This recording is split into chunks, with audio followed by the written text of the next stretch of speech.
Hi, everyone, and welcome to Vascular Spotlight, a partnership between Vascular Cures and The Way to My Heart. Today, we are featuring the toe and flow model. You are going to be hearing a lot about this in the coming months and years because it is a multidisciplinary approach to treating the toughest of peripheral artery disease patients. The ones with critical limb ischemia or critical limb threatening ischemia, and even preventing patients from getting that far because it requires a connection between a vascular specialist and a podiatrist and ensuring that each patient has those two on their care team. Someone who is at the forefront of this toe and flow model is Dr. David Armstrong with the Keck School of Medicine at USC. Thank you so much, Dr. Armstrong, for being here. Where did this idea originate? Well, I think no person is unto him or herself an island, and I think no clinician, physician or surgeon or therapist is unto him or herself an island. So about 10 or 15 years ago, my friend Joe Mills and I, who's a gifted vascular surgeon and my old Flomigo prime, as we say, he and I were, when we were reverse recruiting one another, kind of came together and we said, well, why don't we develop a team where you have a vascular specialists and podiatric specialists on one integrated service.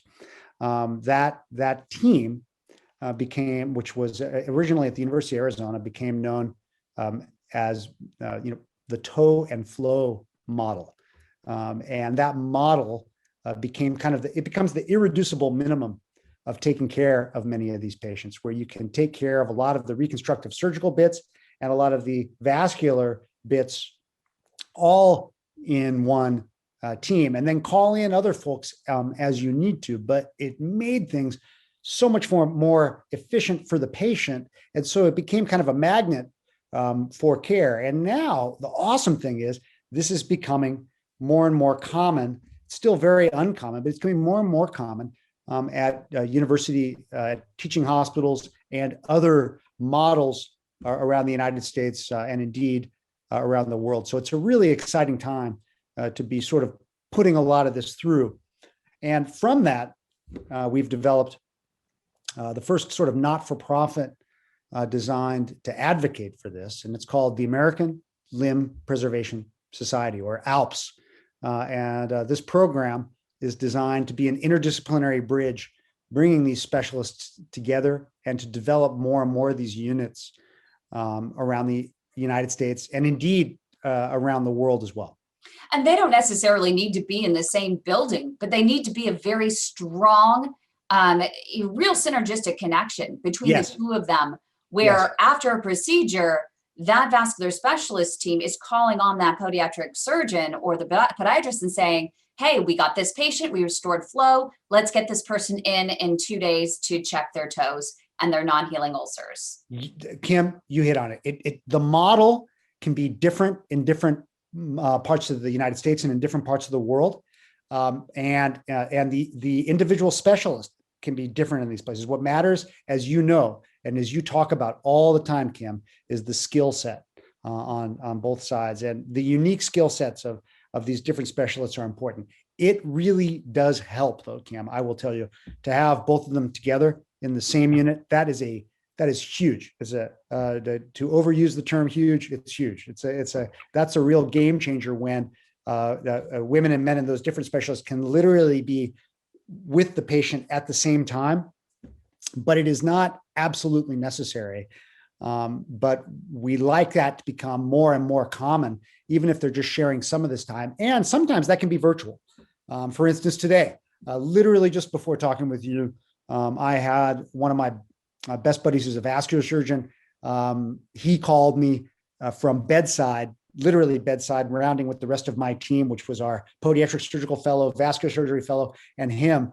And we just all were talking with a patient, talking about going in and reconstructing a patient and timing that. But that was at bedside. So that's how that happened. And we have our clinic tomorrow, which is kind of our flagship clinic where we have the toe and flow doctor in one hallway, along with other clinicians, like in plastics, as we need to, along with shoe specialists, nutritionists, behavioral medicine folks that could also come in the same hallway. But the toe and flow folks are literally the key people in that hallway, scheduling the people. So there you have these models.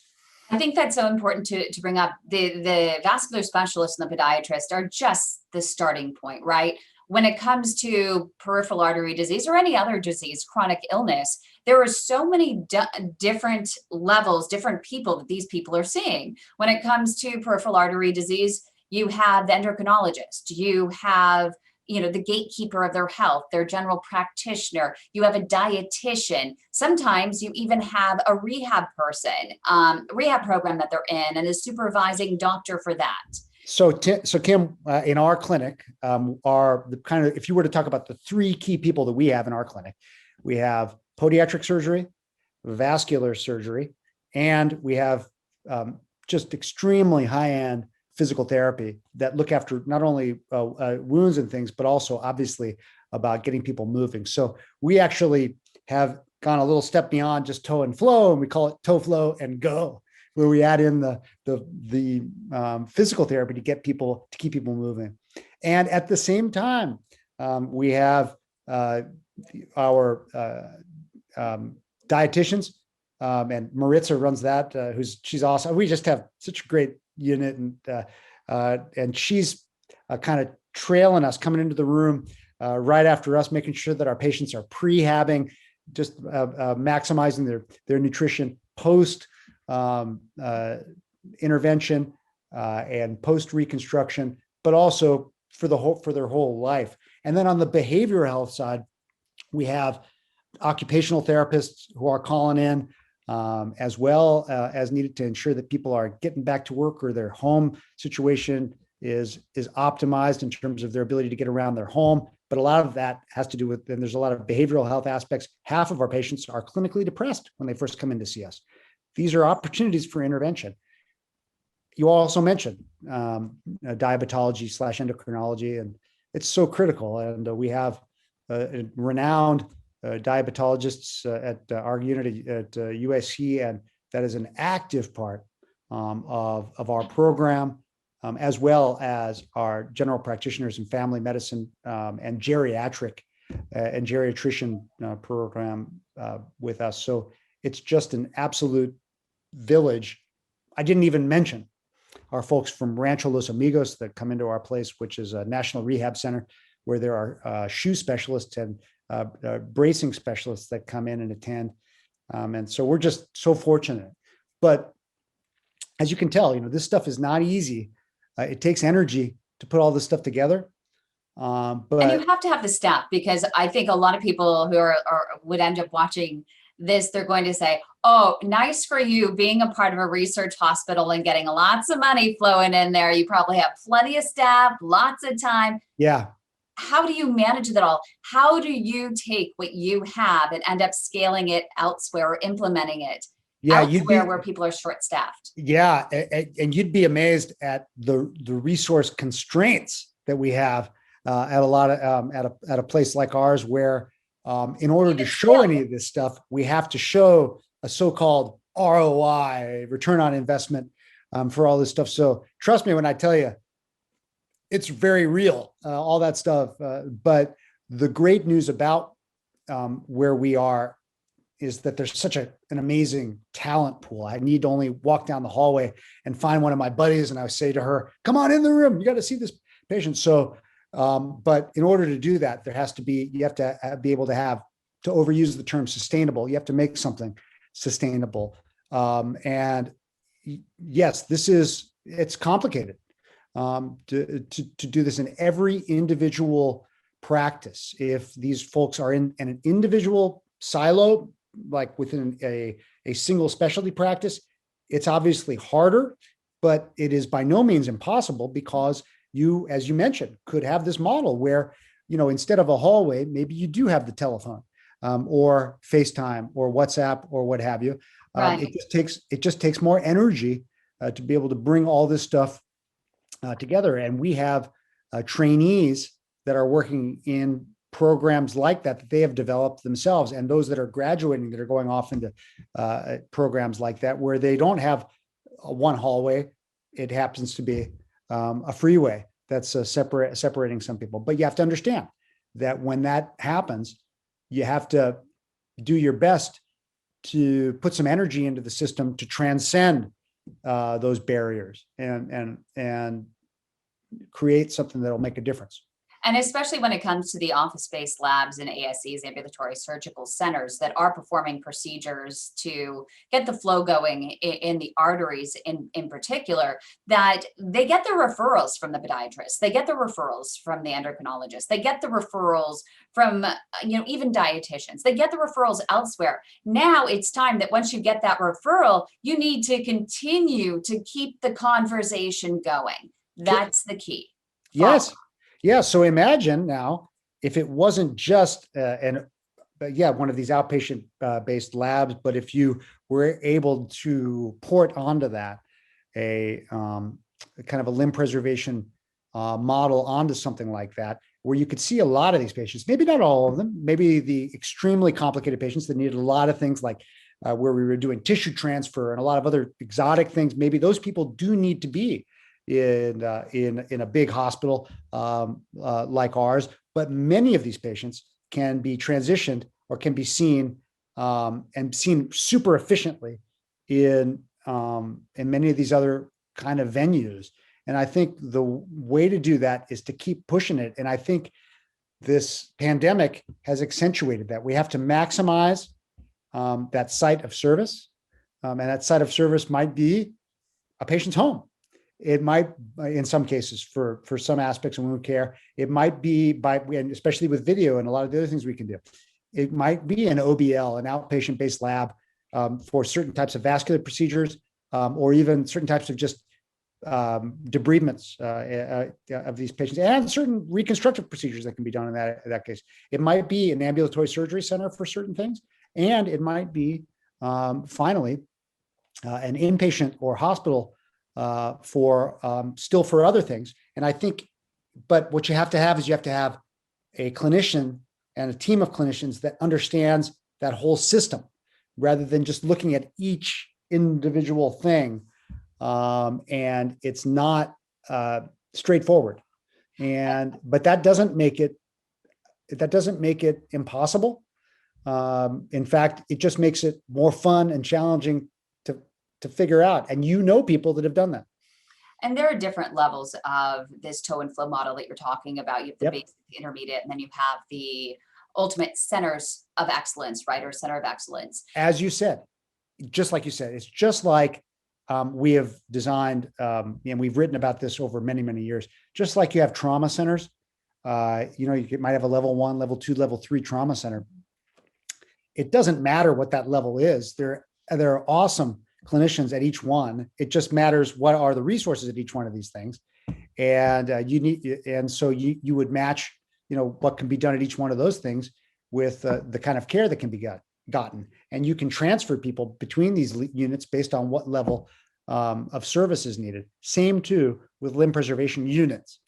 And those might be a patient's home, an individual practice, or it might be a big institution.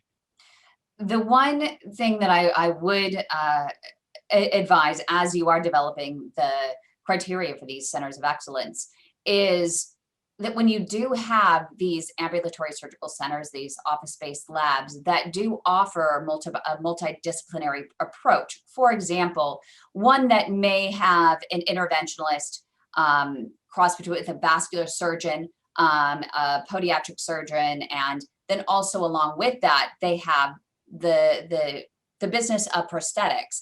I just had a patient tell me today that this doctor that she went to kept pushing her for amputation. She said, well, I don't understand. I don't want to lose my foot. What are the options I have available? Oh, you won't have to worry about it because I have prosthetics here. Don't worry. So it really came down to the feeling that she got was he was just trying to make the money off the prosthetics, and he amputates a lot of people. He was talking about the volume of people. Oh, this isn't my first rodeo. We do this all the time. You will be fine. I amputate toes and feet, no big deal. And we get them in a prosthetic and they're walking. And today I just referred her to another doctor. And so we'll see what this other doctor says, but I have a feeling it's going to be the same story, that no, you don't need amputation. Her foot's not even gangrenous. She sent me a picture. She just has a little non-healing ulcer that doesn't even look as bad as ones that you and I have shared from mutual patients before. And that's something that needs to be considered as you're developing those protocols. So that particular facility would not be a center of excellence. Yes, they have the multidisciplinary approach, but where's your proven skill set? Where are the better patient outcomes? But Kim, there you are. This is where individual clinicians can really, really make a difference, no matter what their specialty, whether they're a nurse, whether they're a physician, whether they're a surgeon or a therapist. That really doesn't matter.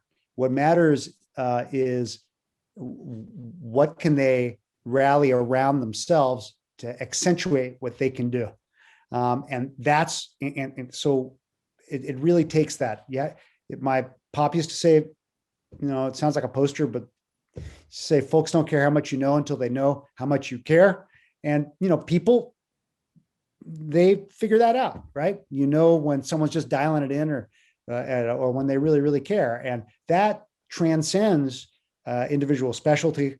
That's what really, really matters. And those people that really care are going to be the ones that are really looking after, a patient is just like family and will want what's best for them. And by the way, sometimes that is a high level amputation, but frankly, rarely. That's the exception rather than the rule.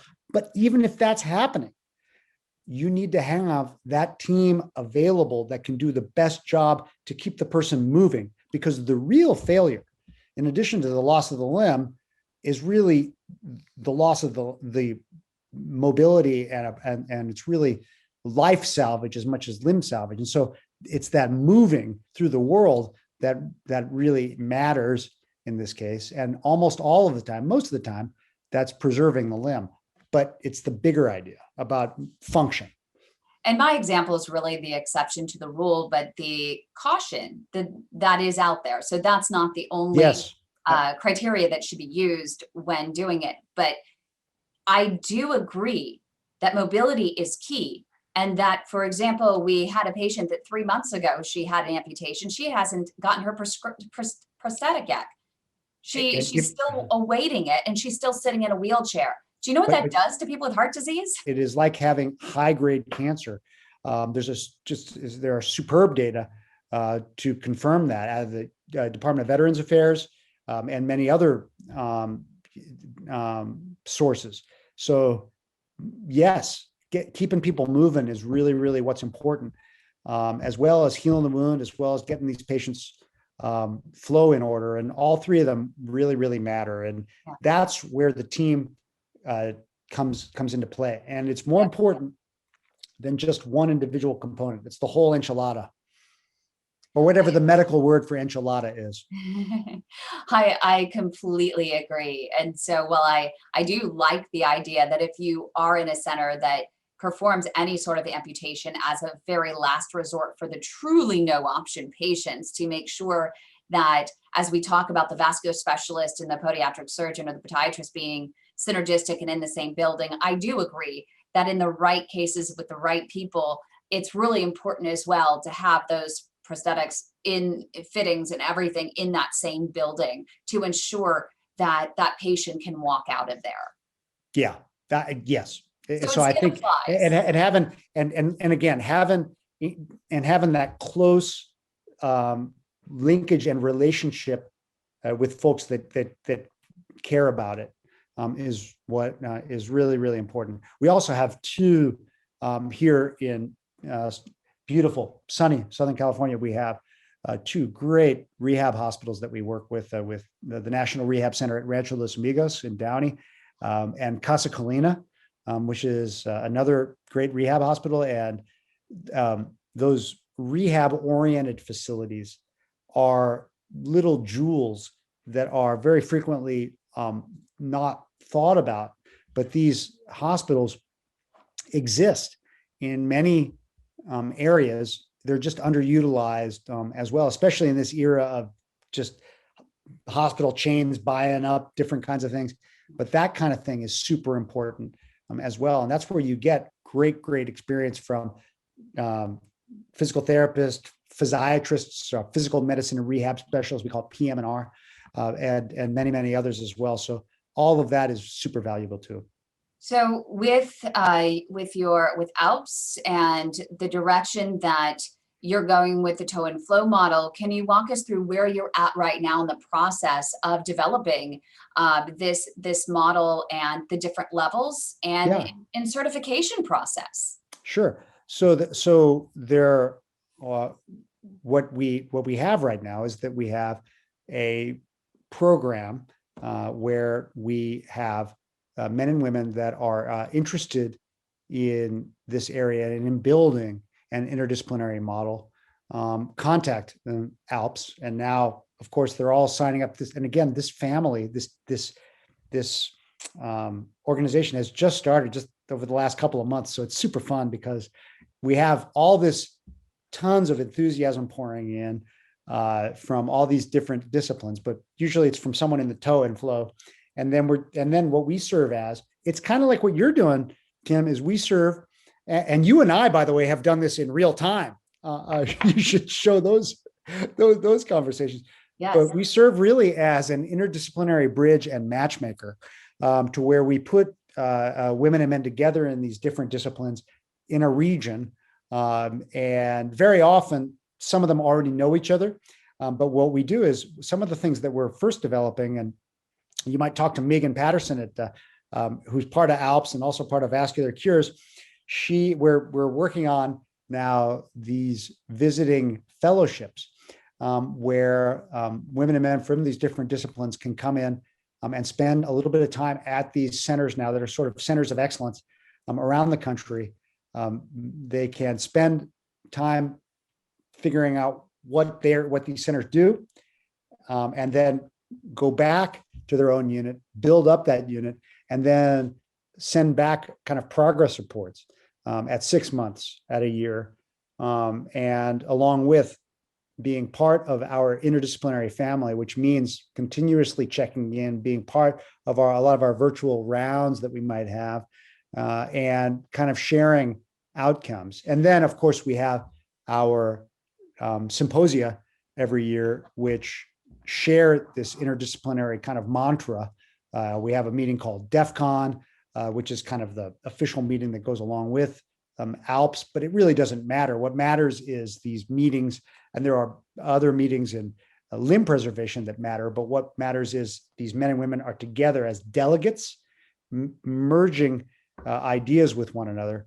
And when that happens, then you start to see these centers, these toe and flow units blossom around the country and, indeed around the world. And do you have any certain criteria as to what advanced limb salvage the definition might be when it comes to, I know I can define it for vascular specialists in how we approach it, which is, will you exhaust all efforts to make sure you can save that foot in a minimally invasive way, including the pedal loop, or using newer technologies such as even limb flow, which would allow even lesser skilled doctors below the knee or below the ankle to be able to use a vein to get increased flow into the foot. Yeah.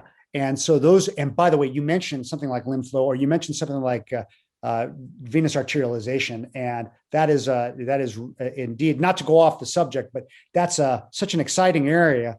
And it's new and really exciting. Yeah. And it is something that, so one of my partners here was one of the first to ever write about venous arterializations in the area. So this is an area that's been very near and dear to our heart as well. And it's something they've been doing for a long time. You have so many doctors that can actually do this in a manual way. And what I love what Limb Flow has actually done is they've packaged up all these tools in one with an easy instruction.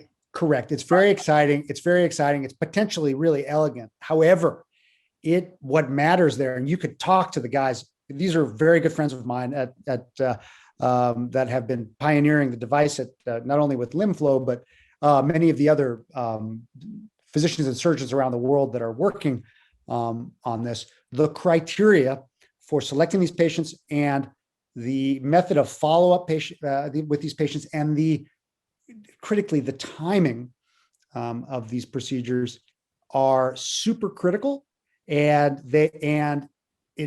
having the toe and flow together, talking about this matters for that like very little before, because without that, right, there's a mantra in all of surgery, and for positive in limb preservation surgery, that you can always make someone worse.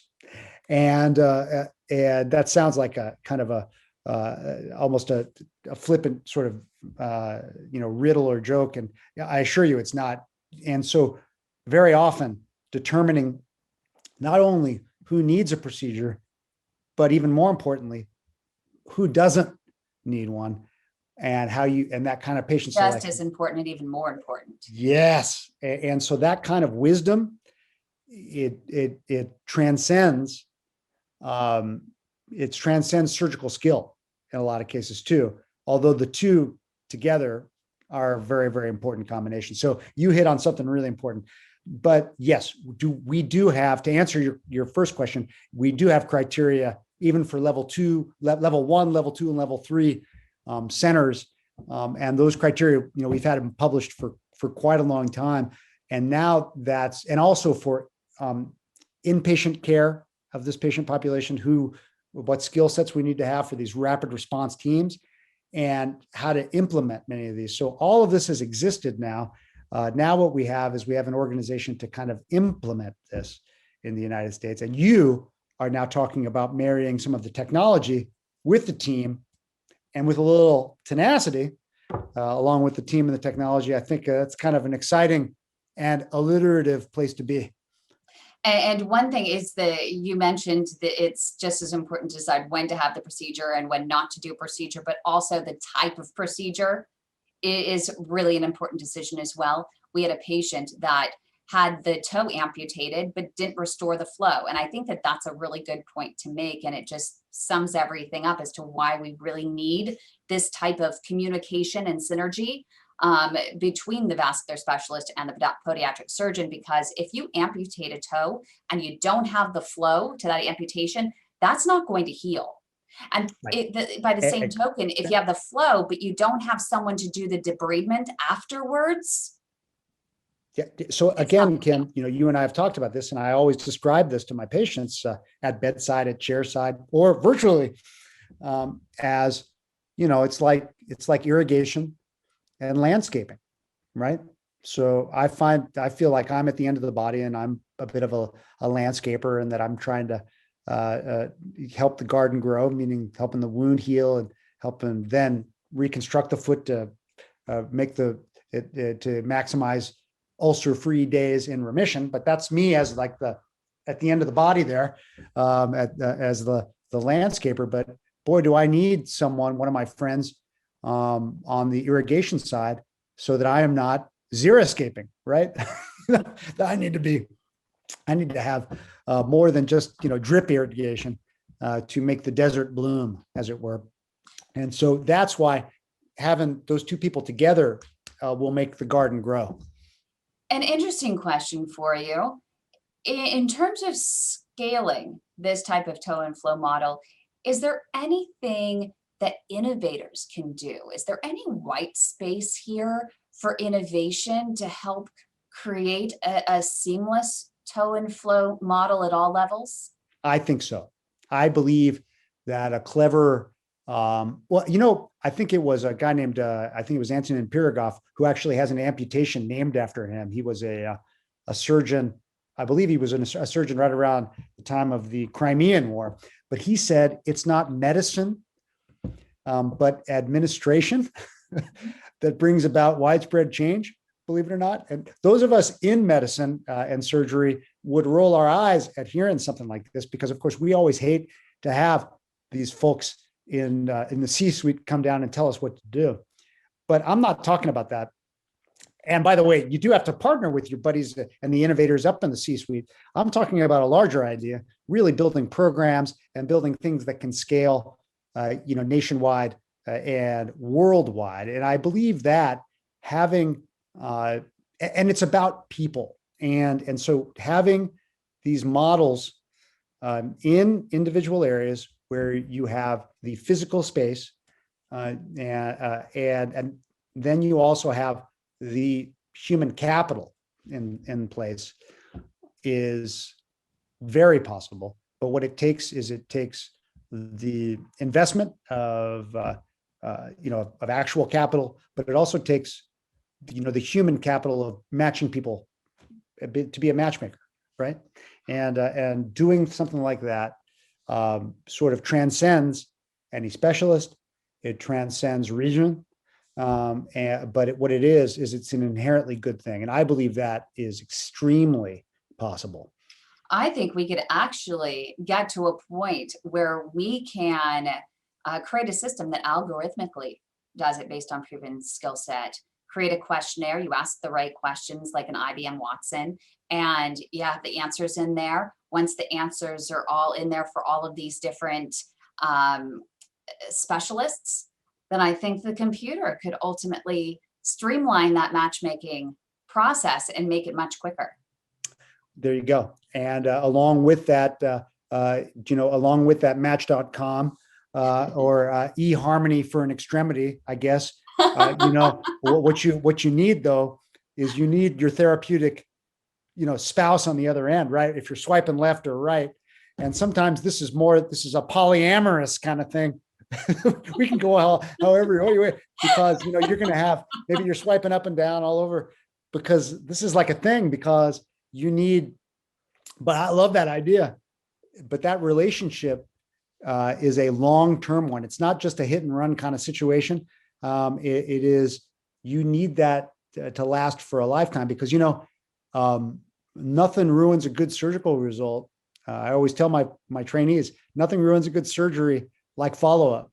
And and eventually, you need to follow these folks, because all of these have a sell-by date, as it were, and you need to follow these patients for a lifetime. They're part of your family. And it takes, and the key is when you're following them, maybe you're doing less and less and less and less, which is great. But the closer you're following them, the more staccato those little things can be, but you're following them over the whole sheet of music. I've mixed a bunch of metaphors and similes there. Forgive me. I love it. Well, one thing people always say when it comes to innovation, if it's something that's really common sense, which I believe the toe and flow model truly is common sense, that some may say, gosh, if it was a good thing and it should be done, it would have already been done. Yeah. Right. Well, so yeah. Where are you hitting the wall? What are your hurdles to getting this out there? Why hasn't it been done before? And what makes you think, or what is the secret sauce for you getting it done now versus then? Yeah. Well, I guess Voltaire said that common sense isn't so common. But he was right back then. And I think it is right today. I think that just because it makes sense doesn't mean that it's happening right now. And it hadn't happened in the past, because putting specialists together is, even though it's easy to talk about, it's hard to do. But I think what's happened now is that there have been now so many cases, and there's so much data to show that this problem now is more expensive than the 5 most expensive cancers in the United States and around the world. It's extraordinary. So you have this massive unmet need.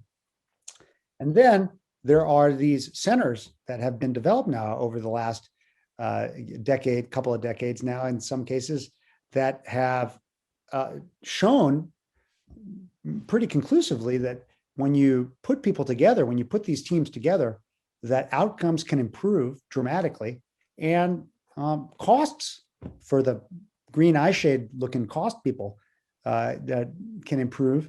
And for the entrepreneur that wants to scale something like that up, now all of a sudden they're seeing, holy cow, there's an opportunity for me here.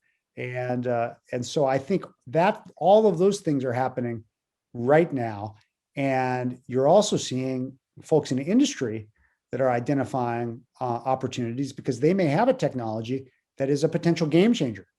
But if all you're doing, you may have a great game changer, but if you're putting it in the hands of people that are just doing one little thing, but not handing it off appropriately with a real team, game over. You may have a great pill, you may have a great shot, or you may have a great tool. But again, if that's all you have, then that's all you have. In the right team now, wow, buckle up. Yep, I agree. And that even is to the point where we talk about doing these procedures. You can, improve the flow in someone, you can debride them, heal that wound, but none of it's going to last very long unless then on top of that, then you have the dietitian, then you have the set program, the supervised exercise therapy program. There is so much that goes along with it. And I think that this is such a great start and such a great message. This is just the beginning, I think, of big things to come in, especially the world of peripheral artery disease. So thank you so much, Dr. Armstrong, for all you're doing. Kim McNicholas, thank you. This is just absolutely terrific. And, here's to making a difference, right? And paying it forward.